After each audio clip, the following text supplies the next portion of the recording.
जय श्री राम सभी को। कैसे हैं आप सभी? आई होप सभी अच्छे होंगे और आपकी तैयारी भी अच्छी चल रही होगी।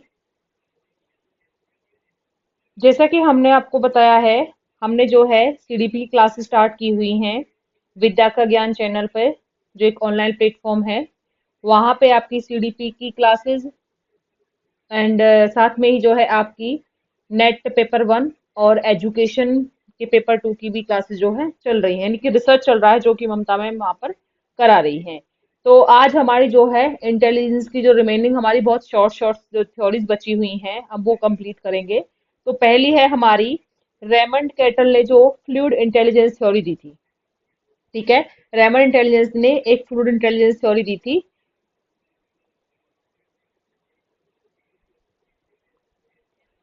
उन्होंने कहा था कि human intelligence is made up of two types. उन्होंने क्या कहा था कि जो ह्यूमन इंटेलिजेंस है वो हमारी किससे बची हुई है, वो हमारी जो है टू टाइप्स से बनी हुई है। कौन कौन सी वो टू टाइप्स हैं? रेमंड कैटल ने जो है दो टाइप्स बताए हैं हमारे जो मनुष्य की जो बुद्धिमत्ता है उसको डिस्क्राइब करने के लिए।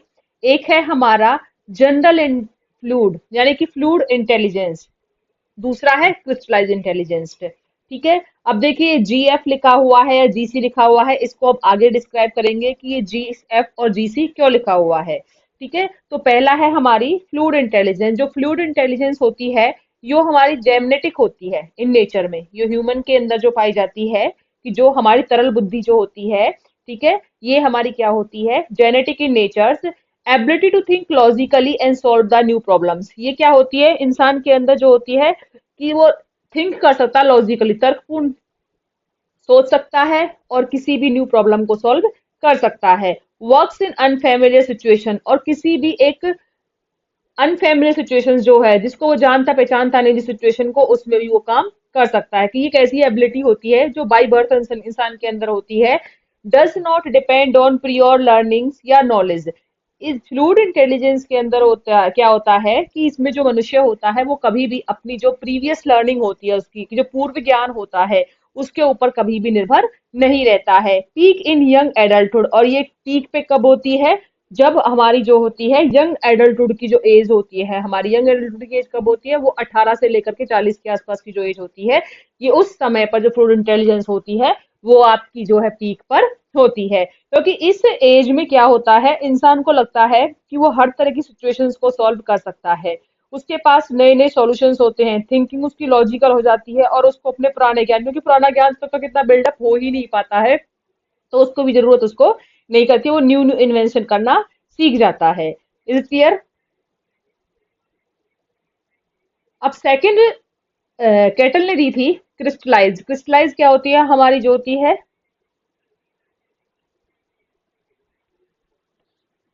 Crystallise intelligence. क्रिस्टलाइज जो हमारी इंटेलिजेंस होती है ये हमारी होती है एक्वायर्ड। एक्वायर्ड यानी कि जिसे हम सीखते हैं, कहाँ से सीखते हैं, अपने इन्वायरमेंट से, अपने आसपास के माहौल से। लेकिन जो चीजें हम अपने आसपास के इन्वायरमेंट से सीख रहे हैं उसको क्या कहते हैं हम, एक्वायर्ड जो है इंटेलिजेंस, या एक्वायर्ड या क्रिस्टल इंटेलिजेंस भी उसको हम कह सकते हैं। क्रिस्टल यानी कि जो हमारी ठोस बुद्धि है, फ्लूइड यानी तरल होकर, ये क्या होती है आपकी ठोस बुद्धि होती है।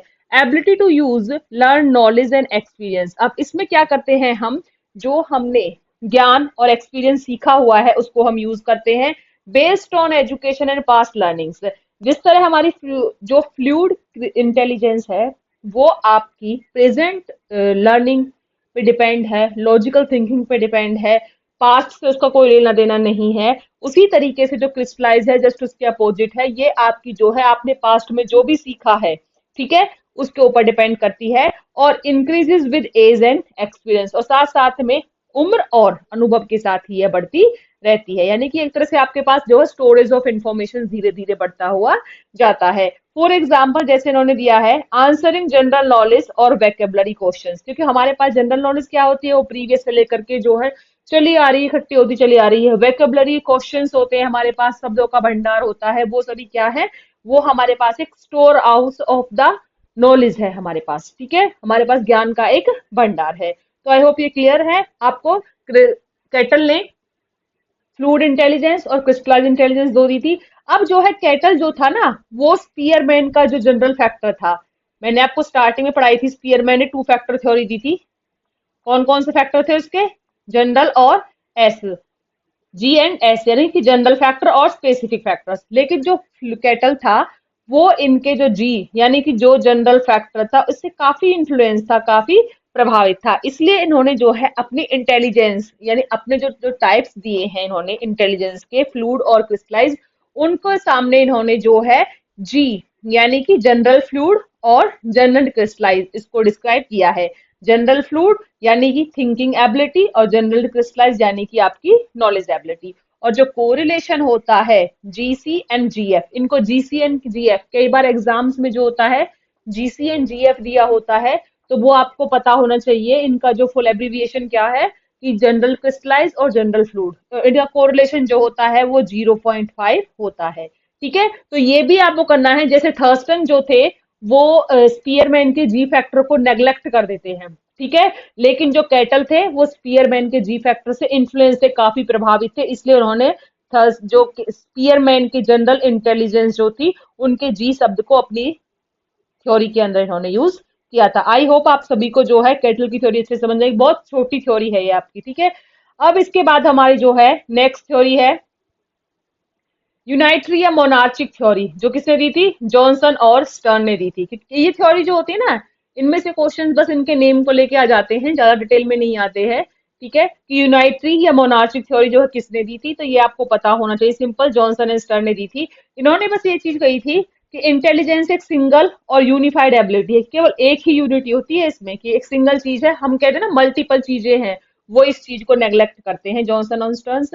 उन्होंने कहा है all mental activities depend on one general factor, की सभी जो हमारी मानसिक गतिविधियां हैं ना वो केवल एक ही जो साधारण कारक होता है, हमारा जो जनरल फैक्टर होता है, उसी पे डिपेंड करती है। If a person is intelligence in one area they are intelligence in all areas. उन्होंने कहा कि अगर एक व्यक्ति एक एरिया में इंटेलिजेंस है, बुद्धिमान है, तो वो सभी एरियाओं में ही बुद्धिमान होगा। Intelligence work as a single power of the mind. और इंटेलिजेंस कैसे काम करती है, कि इसकी हमारे माइंड के पास केवल एक ही जो है पावर होती है, कि केवल एक सिंगल पावर होती है और उसी के बेस पे जो है हमारा माइंड काम करता है। No separate types. उन्होंने कहा कि इसके कोई अलग अलग टाइप नहीं होते, कि हम कहते थे जैसे कि मेमोरी अलग होगी, रीजनिंग अलग, etcetera. Everything is controlled by one general ability. उन्होंने कहा हर चीज जो होती है ना, हमारा जो जनरल एबिलिटी होती है, हमारी साधारण जो हमारे अंदर योग्यता होती है, उसी के थ्रू कंट्रोल की जाती है। इन्होंने अपने कुछ की फीचर्स बताए थे कि इंटेलिजेंस क्या है, इनविजिबल है। क्या हम देख सकते हैं बुद्धि को? नहीं देख सकते हैं हम। Can not broken into parts, और ना ही आप उसे टुकड़ों में तोड़ सकते हो। कोई कह रहा है कि इसके मल्टीपल टाइप्स है, कोई कह रहा है इसके 7 टाइप्स है, कोई कह रहा है 2 है, 3 है, 4 है। तो और ये जॉनसन एंड स्टर्न कहते हैं कि ना तो आप इसे देख सकते हो, ना ही आप इसे टुकड़ों में तोड़ सकते हो। इट इज इनबॉर्न्स एंड जनरल, ये जन्म से होती है और साधारण होती है। Permanent in different task is similar because of one common factor. इन्होंने कहा था कि ये इसकी जो परफॉर्मेंस होती है ना अलग अलग टास्क में, वो सिमिलर ही होती है, क्योंकि इनका केवल एक ही कॉमन फैक्टर होता है, और वो क्या होता है? इनका जनरल होता है। यानी कि जो हमारी यूनाइटरी मोनार्चिक थ्योरी है, ये कहती है कि इंटेलिजेंस केवल एक ही होती है हर मनुष्य के अंदर, आप इसे टुकड़ों में तोड़ नहीं सकते हो। और वो कौन सी है? वो जनरल फैक्टर्स है। अंडरस्टूड? इसमें आपको ज्यादा डीप में नहीं करना, बस इतना ही, सिंगल यूनिट माना है इन्होंने, और थ्योरी का नाम क्या है, थ्योरी जो है वो किसने दी है। आई होप आपको वीडियो अच्छी लगे, तो प्लीज आप जो है देखिए, आप लोगों का जो लाइक और शेयर होता है वो हमारे लिए एक मोटिवेशन होता है कि बच्चों को वीडियोस पसंद आ रही है। तो please share with your friends, like and subscribe our channel, and we will try कि हम आपको बेस्ट से बेस्ट जो है कंटेंट दे पाए। तो आगे इसमें आई थिंक एक दो थ्योरी और बची हुई है, छोटी छोटी है, देन उसके बाद हम पर्सनैलिटी स्टार्ट करेंगे। Thank you.